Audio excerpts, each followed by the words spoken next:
selamat datang di podcast Komik Indo. Di episode kali ini adalah segmen induksi intip dapur produksi pertama di tahun 2025.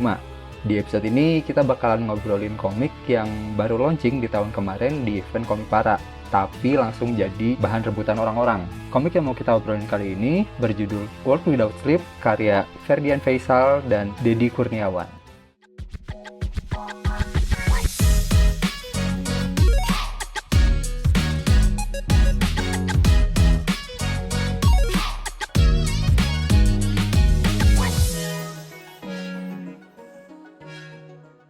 Ya, karena kita akan ngintip dapur produksinya, gue mengundang dua tamu spesial kali ini. Dua orang yang bertanggung jawab atas terbitnya komik World Without Sleep, yaitu Mas Ferdian Faisal dan Mas Deddy Kurniawan. Halo Mas Ferdian dan Mas Deddy, halo, apa kabar? Halo, Alhamdulillah baik. Alhamdulillah. Mas Deddy baik kan?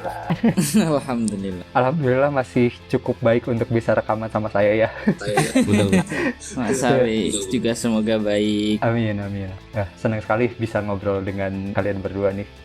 Sebelum kita mulai obrolan tentang komiknya, aku izin bacain profil kalian berdua dulu boleh ya? Oke, siap. Silakan. Ya, oke, kalau Mas Ferdian Faisal ini atau yang lebih sering dikenal sebagai Minyak Bumi adalah orang yang udah terjun di dunia kreatif juga cukup lama ya. Nggak cuma di komik, beliau ini terlibat di beberapa pembuatan IP seperti IP Pulang Sekolah, lalu ada juga IP Ksatria Saga, terus beliau juga saat ini ngebuat database komik dan komikus bernama Komikius, gitu nggak sih nyebutnya? Yes, betul. Komikius. Komikius, pakai Q ya yang belakang. Dan terdapat produk turunannya juga dari Komikus nih, yaitu komiknya sendiri dengan nama yang sama, yang juga dikerjakan bersama dengan Mas Deddy. Dan karya terbaru terakhir yaitu komik yang berjudul World Without Sleep, ya bener ya? Iya, betul. Oke, dan kalau Mas Deddy Kurniawan ini adalah komikus yang udah ngomik secara profesional dari 2011 ya, kalau nggak salah. Beliau ini pernah memenangkan awards di International Manga Awards dan juga Silent Manga Audition. Saat ini beliau berafiliasi dengan Padepokan Raga Sukma dan juga komunitas komik Pati ya. Iya. Dan beberapa judul komik beliau yang cukup terkenal antara lain ada Nagasari, Sinawang, Ambivalen, Garuda Raya, dan lagi-lagi yang terbaru yang dikerjakan bersama Mas Ferdian adalah World Without Sleep. Kalau misalnya kalian kepo sama profilnya Mas Deddy, bisa ngecek ke Wikipedia aja, halaman beliau udah ada. Nanti kalau yang Mas Ferdian masih ngumpulin bahan ya. Semoga jadi ada. Amin, amin, amin. Segerakan. Oke, ya, untuk komik World Without Sleep sendiri, jadi kan ini kita konsepnya mau ngomongin proses mulai dari ideasi, pembuatan, sampai post-production gitu dari komik World Without Sleep ini. Ya, barangkali dari teman-teman yang dengerin gitu ya, yang mungkin bekerja di dunia kreatif juga, bisa ngambil ilmu lah dari kalian. Barangkali ada yang bisa mereka adopsi gitu untuk karya mereka sendiri gitu. Makanya saya sangat berterima kasih kepada kalian berdua yang sudah mau sharing-sharing di sini gitu. Sip. Oke, mungkin untuk pertama-tama aku mau mulai dari pertanyaan yang paling basic dulu deh. Premis asli dari komik World Without Sleep ini apa sih? Walaupun mungkin yang udah baca udah sempat nangkep gitu ya, tentang apa gitu komiknya, tapi mungkin pengen denger langsung dari komikusnya, kira-kira premis aslinya tuh apa gitu?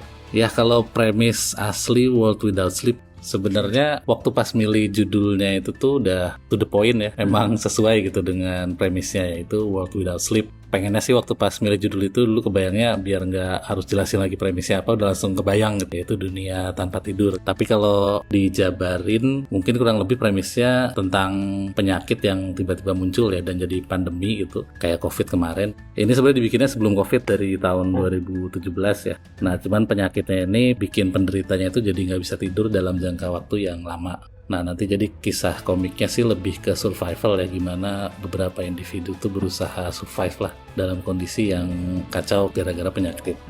Premis aslinya sih emang itu sih, sesuai judulnya aja, World Without Sleep. Oke, soalnya kalau kita ngelihat katanya doang gitu ya, kayak World Without Sleep itu mungkin kepikirannya something fantasy atau gimana gitu kan, karena World Without Sleep. Oh iya. Tapi begitu ngelihat cover komiknya udah ketahuan, wah bukan fantasi ini gitu. Lebih ke apa? Action, science fiction gitu ya? Iya benar. Jadi awalnya sih memang niatnya gitu, yang nggak terlalu fokus ke aksi, tapi lebih ke gimana dunianya berubah tuh ketika nggak ada tidur. Walaupun ujung-ujungnya nanti juga bakal jadi aksi iterasi gitu ya. Tapi setelah iterasi beberapa kali gitu, akhirnya benar-benar mau difokusin ke insiden-insiden yang mungkin bisa lebih menarik lah gitu. Makanya langsung dibikin lebih kacau lah kayak gitu.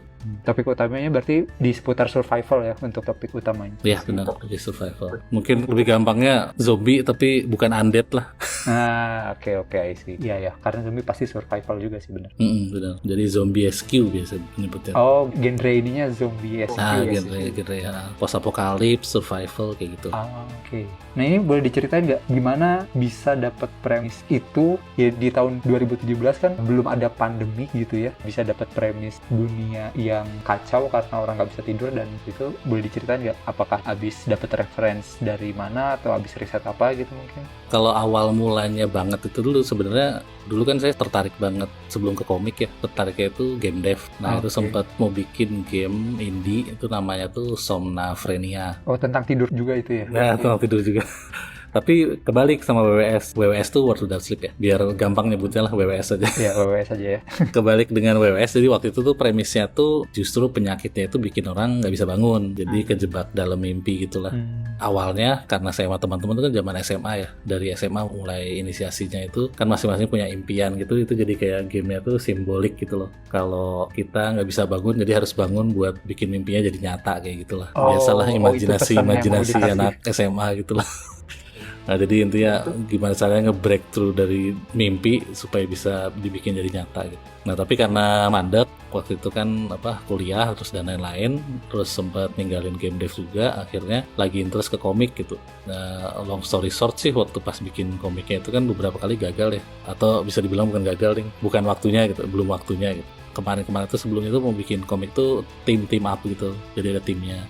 Nah, waktu pas coba bikin sendiri, lagi mikirin premis, kepikiran Somnafrenia itu. Cuman karena udah makin dewasa kali ya, udah ngalamin hidup yang semakin pahit gitu. Jadi kepikiran modifikasi Somnafrenianya itu, jadi dari yang terjebak dalam mimpi, jadi gimana kalau misalnya nggak bisa bermimpi lagi gitu loh. Nah, jadi awal mulanya di situ sih, gimana kalau dulu pengennya ngewujudin mimpi kan, tapi ketika udah dewasa gini ternyata bermimpi aja susah gitu, bermimpi aja nggak bisa gitu. Jadi gimana mau ngewujudin impian gitu. Dari situ makanya kepikiran bikin premis yang orang-orang nggak bisa tidur, tapi sebenarnya awalnya dari nggak bisa mimpi. Oh, I see. Awal mula yang triggernya tuh nggak bisa mimpi, otomatis nggak bisa tidur. Nah, dari situ baru kalau misalnya cuman 1-2 orang kayak nggak seru. Wah, pandemi seru nih, karena saya suka zombie juga kan. Suka zombie, gimana bikin pandemi aja, bikin global gitu, efeknya tuh global pandemi. Ya, disitulah akhirnya awal mula WWS. Terus saya nggak taunya dengan setting yang sama. Jadi waktu itu 2017 tuh emang ngeset komiknya itu di 2019 dari awal. Entah kenapa waktu itu saya suka dengan nomor 19 gitu. Akhirnya bikinlah di 2019. Jadi ceritanya masa depan gitu. Nggak taunya 2019 beneran mulai muncul COVID. Sekarang jadi masa lalu. Oh, I see. Okay. Kayak gitu kurang lebih. Oh, ini dari perjalanan premisnya aja kerasa ya, maksudnya dari yang awalnya premisnya itu idealis gitu ya, terus tiba-tiba bergeser ke sekarang menjadi lebih mature gitu ya. Benar. Berasa asam garam kehidupannya sudah tercampur di situ. Nah, aku kira itu tuh tadinya premis stand alone, ternyata memang udah berkembang dari awal banget terus berkembang jadi seperti ini ya. Iya, kurang lebih gitu.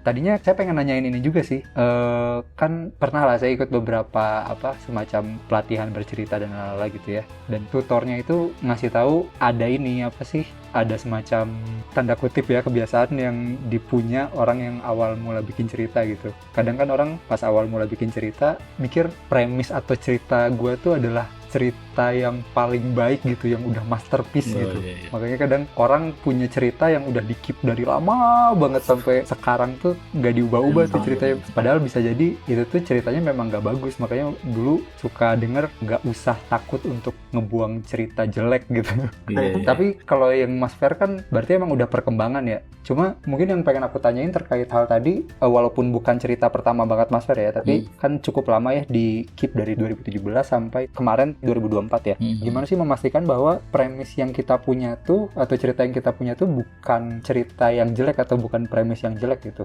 Karena ya ada sindrom yang tadi itu yang saya sebutin. Kalau dari Mas Fer ada tips nggak atau ada gimana cara memvalidasi ceritanya gitu? atau validasi ya. Kalau itu sebenarnya kalau dari saya sih kebetulan memang waktu pas inisiasi itu tuh langsung ada beberapa artis yang mau saya ajak kolaborasi gitu kan. Nah setiap kali saya cerita gitu ke orang-orang lain itu sekaligus validasi gitu. Validasi di awal, ada yang tertarik atau enggak gitu. Dan kalau tertarik seberapa tertariknya dia gitu tuh kalau pas awal saya gitu. Jadi waktu pas sama artis A, oh dia tertarik gitu. Dan sampai akhirnya saya ketemu artis yang memang cocok dan mau kolaborasi gitu. Dan di situ memang sempat brainstorm berdua dan agak sedikit diubah, tapi tetap dengan premis utama yang sama. Dan kita langsung cobalah lempar validasi ke marketnya dengan ngerilis prolog dulu gitu. Itu juga buat gambaran gitu. Kira-kira premis kayak gini tuh menarik atau enggak gitu. Dan alhamdulillah sih waktu itu cukup rame ya yang komentar, yang reaction gitu di Facebook, karena emang komik kan banyaknya share-nya di Facebook ya sama Twitter, cuman karena saya nggak main Twitter jadi fokusnya di Facebook aja gitu. Nah pada waktu itu lumayan diterimanya, cukup jadi validasi gitu. Akhirnya saya lanjutin tapi karena beberapa kali ada kendala akhirnya nggak jadi tereksekusi, terus ganti artis lagi, artisnya masih tertarik tapi nggak tereksekusi dengan baik lagi lah gitu.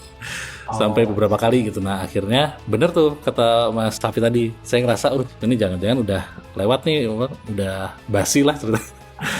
Dan kebetulan kalau kayak zombie itu tuh kan ada pasar tersendiri ya, kayak survival atau post apocalypse, zombie itu punya pasarnya tersendiri gitu. Jadinya mungkin saya masih punya rasa confidence lah kalau genre ini tuh pasti tetap ada peminatnya gitu, walaupun mungkin niche gitu. Nah tapi akhirnya tetap saya coba, dan setelah gagal berkali-kali, terakhir itu nyoba lagi pas ya sama Mas Dedi nih. Nah itu nyoba ngasih teaser juga, dan ternyata masih pada tertarik, dan di situ dapat validasi lagi kalau ternyata premis ini tuh masih bisa menjual gitu. Nah jadi kalau misalnya nanya validasinya gimana, sebenarnya saya pun masih mencari-cari ya, kalau kayak premis yang udah disimpan lama tuh masih bisa berhasil atau enggak. Tapi yang pasti dengan era di sekarang tuh jangan sampai nggak dikeluarin aja gitu. Jadi mau sesimpel apapun eksekusinya, validasi langsung aja dikeluarin gitu, entah di-upload, di-share di mana lah, di-share ke grup internal atau grup circle kayak gitu. Itu cukup bisa memvalidasi sih, kira-kira ini cukup untuk dieksekusi atau enggak, kayak gitu. Sayang ya soalnya kalau udah nggak dikeluarin gitu. Iya benar. Soalnya tetap harus open mind lah, maksudnya kalau misalnya ada orang yang mengkritik atau berkomentar gitu, tetap dipertimbangkan gitu, kira-kira gimana, apakah benar bisa berpengaruh atau enggak, kayak gitulah. Oke. Nah kalau dari Mas Dedi ada saran nggak buat kasus premis yang sudah lama atau cerita yang sudah di-keep lama, apakah masih bagus atau cukup relevan nggak? Soalnya kan Mas Dedi cukup banyak pengalaman dengan editor dalam atau luar negeri bahkan ya. Ada tips-tips lain nggak? Premis ya. Kalau sebenarnya untuk validasi biasanya aku pakai standar beberapa orang, kayak Mbah Alex, salah satu kakak tertinggi Raga Sukma. Alex Rizaki tau lah. Lalu mungkin Nisa Kang Sweta. Lalu misalkan editorial ya ke editornya. Misal di Jepang juga itu basicnya editorial. Aku pernah nyoba ngelempar beberapa premis ke editorial di Jepang, tembus cuma ke editorku doang. Setelahnya kan habis itu dikasih ke sensei, nggak tembus. Ya, layernya banyak ya? Layernya banyak kalau untuk editorial Jepang. Tapi kalau untuk komik indie, kayaknya kalau aku, siapa orang yang paling kamu percaya, level tertinggimu itu siapa itu. Kita punya orang yang kita fans lah gitu. Kayak saya itu Kang Sweta sama Mbah Alex, itu level tertinggi saya, terus mungkin final checknya adalah mereka gitu. Oke. Jadi kalau Mas Dedi lebih ke quality person ya, maksudnya orang yang menurut kita cukup oke untuk memvalidasi ini gitu ya? Iya. Saya juga baru ingat waktu saya awal nyoba nulis komik itu tuh saya juga konsul ke beberapa senior sih. Melakukan itu juga. Jadi salah satunya itu Mas Rama Indra, orang art friend tuh. Itu saya sampai email ngasih skripnya gitu, terus minta pendapat dan minta di-review gitu. Dan itu lumayan sangat membantu sama membangun sih. Waktu pas dikritik agak harsh gitu, agak pedes gitu. Tapi jujur malah enak, malah saya suka gitu. Karena wah ternyata emang masih lemah gini. Terus saya juga pernah waktu awal-awal Mas Dedi sempat ngirim kan Mas dulu ya? Oh iya. Beberapa cerita. Terus Mas kalau ini gimana gitu. Terus Mas Dedi jawabnya lebih singkat. cuman lebih pedes juga. Singkat dan pedas. Maaf Mas. Saya belum punya anak waktu itu. Iya sempet dulu tuh ada apa WWS itu awalnya mau jadi one shot di Cahaya Komik yang apa kontes itu. Saya sempet ngirim ke Mas Dedi. Siapa tahu kan Mas Dedi tertarik gitu kan. Kata dia wah bagus, tapi nggak kelihatan tertarik sih dulu. Kalau memperdebatkan itu, saya sebenarnya bukan yang tipe suka zombie-zombian. Tapi iya, Mas. WWS ini feel-nya beda. Iya. Oke, kalau gitu boleh coba diceritain nggak gimana sampai akhirnya kalian bisa bersepakat untuk ngebikin komik ini sebagai karya bersama gitu? Soalnya kan tadi dari cerita Mas Fer, awalnya ada beberapa artis lain ya, sampai akhirnya kalian berdua ketemu klop gitu, sampai oke deh, ini kita jalan bareng untuk ngebikin komik ini gitu. Nah jadi awalnya pas pertama kali saya bikin komik itu, yang tadi saya sempat cerita yang team up itu bikin project namanya Ksatria. Nah di situ tuh udah ada artisnya. Dari situ saya kan jadi tahu tentang popcorn. Waktu masih ada event popcorn gitu. Terus jadi makin banyak kenal dengan pegiat-pegiat komik lah gitu. Nah salah satunya kan Mas Dedi gitu. Nah waktu pas Ksatria akhirnya sama tuh mandek juga, ada problem lah, jadi nggak bisa lanjut dan harus ganti artis. Sempat PDKT ke Mas Dedi tuh. Jadi kami satu tim itu kayak propose gitu ke Mas Dedi. Ya, dan alhamdulillahnya Mas Dedi nerima waktu itu tuh. Kalau nggak salah 2017an ya, atau 2016 ya lupa. Tapi akhirnya waktu pas dia nerima, nggak taunya ada satu dan lain hal lah yang bikin proyeknya jadi nggak lanjut lagi. Cuman ikatannya tetap lanjut, ikatan batin lah. itu berarti proyeknya bukan World Without Sleep yang waktu itu ya? Bukan, itu Ksatria. Dan di situ saya bukan yang nulis, saya lebih ke editor sama project manager aja gitu. Nah cuman karena udah nggak lanjut, tapi masih keep in touch lah sama Mas Ded gitu. Nah pas saya lagi bikin WWS ini tuh sebenarnya pengen banget gandeng Mas Ded dari awal, Mas Dedi tuh. Tapi kan saya ini ya termasuk ya belum berpengalaman, masih amatir lah gitu, minder lah, masa tiba-tiba ngajak Mas Ded sendiri gitu. Sebelumnya kan tim up masih oke lah. Akhirnya seringnya malah sekarang sendirian. Iya, akhirnya jadi seringnya konsultasi gitu. Mas Ded gini. Nah jadi perjalanan saya nyari artis lain tuh Mas Dedi tahu tuh. Jadi saya ketemu. Artisnya juga konsul ke Mas Ded ya? Nggak sampai. Nggak sampai. Nah jadi cuman hubungannya saya sama Mas Ded aja. Jadi waktu saya ganti artis lain, saya juga konsul ke Mas Dedi tuh, Mas kalau art style kayak gini gimana bla bla gitu. Ya gitulah. Sampai akhirnya gagal semua iterasinya. Nggak taunya 2021 kan saya bikin Komikus tuh nyari partner yang memang apa ya, karena secara histori dengan yang sesama amatir itu seringnya gagal gitu. Akhirnya nyoba nyari yang pro gitu, yang memang profesinya komik lah gitu. Akhirnya nyoba gandeng Mas Ded tapi secara profesional, jadi commission gitu ke Mas Dedi. Nah pas di Komikus lah baru akhirnya nyoba kerjasama, kolaborasi, dan ternyata cocok, enak komunikasinya kan. Akhirnya pas WWS entah gimana mungkin akhirnya Mas Ded kasihan kali ya. Mungkin berasal dari kasihan, dari akhirnya menerima. Gimana nih Mas Ded? Coba dikonfirmasi. Katanya itu level cinta tertinggi itu adalah kasihan, Mas.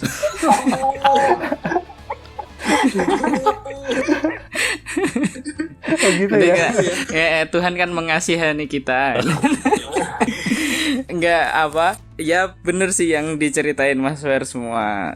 Awalnya kayak yang tadi saya bilang, saya kurang suka dengan yang tema zombie-zombian. Aku nggak nonton ya kayak The Walking Dead kayak gitu, nggak nonton. Terus yang zombie yang dulu teh apa Mas, yang jalannya pelan-pelan, itu loh. Resident Evil. Iya, Resident Evil juga ya. Resident Evil awal ya. Itu nggak tahu. Aku suka film zombie pertama kali itu WWZ. Oh iya. Itu dibalik jadi WWS. Terus setelah itu ngobrol sama Mas Fer soal bagaimana dia nggak nemu partner, terus bisa dikatakan ada beberapa kali kegagalan. Akhirnya komikus itu saya mau karena pendek. Oh. Satu pendek, nomor dua saya bisa explore style lain. Oh, oke. Kan pas komikus itu menghasilkan style ambivalen. Kalau teman-teman sempat baca komik ambivalen di webtoon itu stylenya sama itu kayak komikus itu. Karena dua-duanya full color juga ya. Ini simple enak. Nah itu dibimbing Mas Fer itu untuk pewarnaan. Nah dari situ terus Mas Fer coba nyari partner. Masih nyoba nyari partner lain ya Mas setelah itu Mas? Yang BBS. Pas waktu itu ya? Setelah komikus. Masih. Masih empot-empotan. Terus sebelum BBS ini Mas Fer sempet ini ngajak komikus season 2. Oh iya betul. Oh. Ya, terus merasa tidak jadi ya Mas akhirnya. Iya, budget. Nah, akhirnya saya sempat ngeyakinin Mas Fer nggak sih kayak gitu, udah BBS aja Mas, gitu nggak sih? Iya benar, Oh, betul. oke. Karena sempat waktu pas gagal itu tuh saya agak hopeless gitu, Mas Afi. Oh. Jadi ntar dulu di hold dulu lah gitu. Mungkin memang belum waktunya buat dikerjain lagi gitu. Makanya fokus di Komikus. Katanya malah Mas Dedi yang nyolek. Iya, soalnya kayaknya dari prolognya keluar itu vibe-nya penerimaannya oke banget. Nah, tapi dari prolog itu keluar saya malah nggak berani nerima. Misalkan saya ditawarin gitu loh. Soalnya takut Ekspektasinya jadi berubah ya. Tidak ada yang lebih hebat dari cinta pertama biasanya kan Mas gitu. Iya. Paham. Soalnya itu artnya udah bagus banget gitu yang awal itu. Nah akhirnya diyakinkan Mas Fer sampai di halaman-halaman awal WWS yang terbit 2024 ini tak ganti beberapa kali. Sampai beli printer, tak tracing di printer kayak gitu. Berapa kali pokoknya itu sampai nemu taubah semuanya gitu. Akhirnya dapat tetap digital, akhirnya printernya yang pakai istri saya. Berarti tadinya berusaha untuk catch up sama style yang sebelumnya gitu ya? Paling nggak feelingnya nggak jauh beda. Oh, oke, I see. Sampai ada yang komentar ini jelek. Bagus jadinya sebelumnya. Serius? Wih, waduh. Enggak, itu nganu kok, bahale kok. Jadi saya tahu dia mulutnya seperti itu, saya paham. Baik. Ya itu ceritanya kayak gitu. Oke, berarti awalnya mulai dari PDKT, terus jadi sering ngobrol, terus akhirnya project profesional, dan akhirnya baru nyampe ke WWS ini gitu ya? Ya, akhirnya Iya. kolaborasi. Nah, kan kalian dua-duanya nih pernah berpartner dengan beberapa orang lain ya? Kalau kalian tuh punya ini gak sih, checklist sendiri gitu saat mau bikin komik bareng sama seseorang gitu, yang kalian rasa ini kayaknya bakalan work kalau sama ini atau enggak gitu? Soalnya kan ya mungkin seperti yang Mas Fer cerita tadi ya, cukup banyak juga yang mencoba membuat kolaborasi tapi nggak berhasil gitu. Kalau dari kalian ada punya checklist tersendiri nggak saat misal mau berencana untuk berkolaborasi sama orang lain gitu untuk bikin komik? Mas Dedi dulu apa saya dulu nih? Mas Fer dulu, Mas Fer kan yang banyak gagalnya. Sial. Milih partner ya. Kalau saya sih awalnya pasti kan dari style dulu ya, karena saya sebagai writer kan nyarinya artis gitu, pasti kan lebih ke style dulu. Tapi style tuh bukan harga mati sih, karena artis tuh kadang saking berbakatnya style itu bisa macam-macam gitu. Contohnya Mas Dedi aja kan bisa nemu style baru di Ambivalent dan Komikus tuh kan keren juga tuh. Nah awalnya pasti dari situ, tapi setelahnya tuh kalau dari iterasi saya yang udah pernah dilakuin, yang paling penting sih cuma satu sih, komunikasi. Lebih ke situ sih Mas, karena kalau chemistry atau ketertarikan itu biasanya udah kelihatan dari awal kan ya, kayak misalnya waktu propose punya konsep kayak gimana dan tertarik atau enggak itu bisa udah kelihatan dari awal gitu, mau dia tertarik banget atau nggak terlalu tertarik tapi penasaran atau sama sekali nggak tertarik, itu biasanya kelihatan gitu level ketertarikannya. Tapi setelahnya tuh ngebangun komunikasinya itu yang ternyata sering banget jadi kendala, jadi antara nggak responsif atau mungkin ngilang. Yang paling sering sih itu ngilang, itu paling sering sih, sering banget. Yang uniknya tuh kalau ngilang, bener-bener ngilang kan oke ya, tapi ini ngilang tuh tapi di dunia maya itu tetap kelihatan gitu aktivitasnya kan. Jadi kan kelihatan kalau menghindar ya. Nah itu jadi padahal nggak ada masalah gitu, jadi mungkin lebih ke nggak enak kan. nggak enak kalau ditagih, atau mungkin nggak enak kalau nggak jadi ngelanjutin kayak gitu. Nah artinya rasa nggak enakan tuh mungkin karena orangnya baik sebenarnya, jadinya nggak enakan gitu. Tapi rasa nggak enaknya itu bikin komunikasi itu jadi nggak jalan gitu. Jadi kalau buat saya sih, selain dari chemistry tadi waktu di awal itu tuh, membangun komunikasi itu paling penting sih. Kalau misalnya udah ada indikasi komunikasi yang nggak lancar tuh red flag banget sih. Itu kerasa banget. Nah mungkin yang bikin saya juga akhirnya jadi bisa kolaborasi sama Mas Dedi, karena sama Mas Dedi tuh ngejaga komunikasinya tuh enak gitu. Jadi mau Mas Dedi lagi nggak bisa karena ada sesuatu, atau saya sendiri yang lagi sibuk atau gimana tuh, selama komunikasinya jalan dan saling tahu gitu, saling paham tuh jadinya enak gitu. Jadi nggak ada ketidakjelasan gitu, malah bisa bertahan lama gitu sebelum kolaborasinya mulai. Ya kayak gitulah. Lebih baik komunikasinya lancar walaupun pedas dan pahit gitu ya, dibanding. Iya benar. Soalnya kadang kalaupun misalnya dibayar gitu profesional, itu tuh nggak jamin juga gitu Mas. Jadi kadang ada yang misalkan tetap dibayar lah gitu, commission gitu. Nah dia kan tetap aja nggak ngerjain. Jadi sebenarnya kayak uang atau modal di awal kayak gitulah, atau ya bentuknya material lainnya lah kayak tools dan lain-lain tuh nggak jadi jaminan gitu. Ada juga yang kadang kan, wah saya nggak bisa karena nggak bisa digital, disediain Wacom atau tablet nggak ngaruh karena komunikasinya nggak jalan gitu. Lebih kesel lagi kalau pentapnya juga ngilang. Ya, jangan Kopi paling kopi Mas. Sepertinya kita langsung lanjut aja ke Mas Dedi ya. Kalau Mas Dedi gimana? Ada checklist tertentu nggak? Kalau saya kan jarang banget kolaborasi ya. Apa ya, komisian sih yang saya bisa obrolin. Kalau kolaborasi biasanya kalau nggak sama Kang Sweat ya sama Mas Fer, itu doang kalau kolaborasi. Sama yang apa?